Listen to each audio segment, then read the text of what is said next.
If you want to crush live low-stakes poker, there's one simple thing you must do. This principle has worked for the dozens of students I've worked with, instantly taking their game to the next level. They've started sending me pictures because of how game-changing this play is. So in this video, I'll show you what makes this play so powerful and how to use it to instantly raise your game.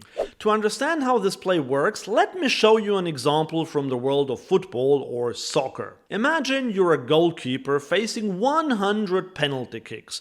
The striker goes left 52 times and right 48 times. Now, here's the important question. How should you dive as the goalkeeper? Well, since you know that he goes left 52 times, you might think that you should do the same, right? So you go left 52 times and right 48 times. But now you only save about half on each side. Around 26 on the left and 24 on the right. That's 50 penalties saved in total. But what if you took a really drastic action and only dove to the left every single time? Well, in this case, you would save all 52 penalties that the striker shoots to the left. So you would save more penalties by always diving to your left than if you split your dives equally. When someone shows even the smallest imbalance, you don't just adjust a little. If they move an inch, or 2.5 centimeters for you Europeans, then we move a mile. So what does that mean for us live poker players? The same logic applies. Suppose the pot is $100 and your opponent bets 100. You're getting 2-1 on a call because you're paying $100 to win the $100 in the middle and the 100 your opponent bet. That means if they're playing perfectly, they should have one bluff for every 2 value hands. So if they have 20 combos of value, they need 10 bluff combos to stay balanced.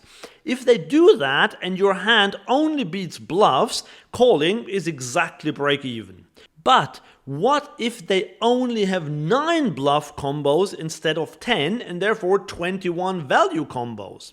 Now every time you call with your bluff catcher, you lose $100 to value 21 times and you win $200 from bluffs 9 times. That's a net loss of $10 per call. So even if our opponent underbluffs by just a tiny 1% in a given spot, we don't just call 1% less with a bluff catcher. Instead, and this is the crucial adjustment, we never call. This literally blew my mind when I first read it in an article by Lee Jones, but it has made all the difference to my win rate. So the simple thing you have to do to crush the live low stakes is to always fold a bluff catcher on the river if your opponent underbluffs. But how do you know if a spot is underbluffed? Well, all you have to do is follow this simple 4-step strategy to maximize your winnings. The first question to ask yourself is, do I even have a bluff catcher or do I have a value beater? So what is a bluff catcher? For example, second pair when villain represents a flush by betting big. So a bluff catcher is a hand that beats all of villain's bluffs but none of his value. And note that sometimes bluff catchers can be what you might perceive as a monster. For example, pocket aces or even a set or a straight. An example for a value beater would be if you have a set of 6s on king 6 deuce 7 10 and villain triple barrels. You will lose to pocket kings, pocket 10s, pocket 7s and 8 9 if he ever has that in his range, but you beat pocket deuces as well as 2 pair, top pair and pocket aces. So a value beater is a hand that will still lose to some of his best hands, but it can win against some hands that your opponent thinks are great. So back to our flowchart. If you have a value beater, then you can call, but if you have a bluff catcher, we move to the next question, and that is my opponent capable of value betting thinly, for example, second pair? The answer to this question is almost always no, because most recreational players simply don't have it in them to do that.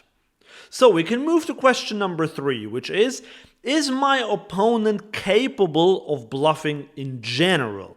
Again, if the answer is no, just fold your bluff catcher. You'd be burning money to call in this spot. If the answer is yes, then we move to the last question. Does my opponent have a lot of bluffs in this spot? Imagine we raise pre-flop, c-bet a dry flop and fire a big bet on the turn. If villain now bets on the river after we check, he will basically not have any bluffs in his range because there were no draws that braked and villain called our flop and turn bets. So if you conclude that he doesn't have a lot of bluff candidates, then just fold.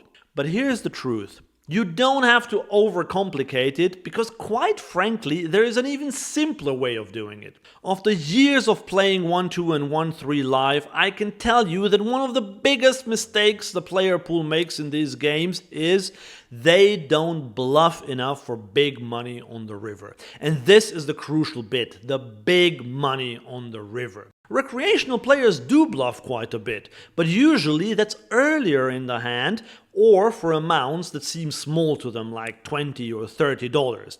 If someone fires $160 into a $200 pot on the river once the flush came in, that's usually not a bluff.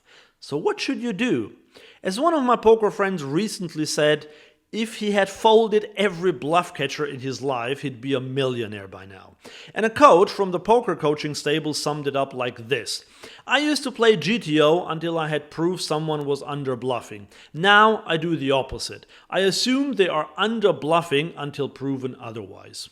He tested this for a month playing tens of thousands of hands online. No river bluff catches, 0. His result, a staggering 22 big blinds per 100 hands win rate in online cash games. That's why, if you want to keep it really simple, always fold every single bluff catcher when you face a big river bet, no matter what. But Andreas, won't I get bluffed sometimes? Of course you will, just like the goalkeeper will concede penalties. But poker isn't about avoiding getting bluffed. It's about maximizing long-term profit. And yes, folding feels tough because most of the time you won't have a conclusion. You will be pondering whether your opponent had it or not, but you must resist this temptation of calling to find out what he had. Just believe me, most of the time he had it. If you follow this advice, you will have found one of the biggest live low-stakes exploits, but that's only part of what you need in order to succeed at 1-2 or 1-3. There's one other easy trick good players use to win the big money in live poker. Find out what this trick is in this video here.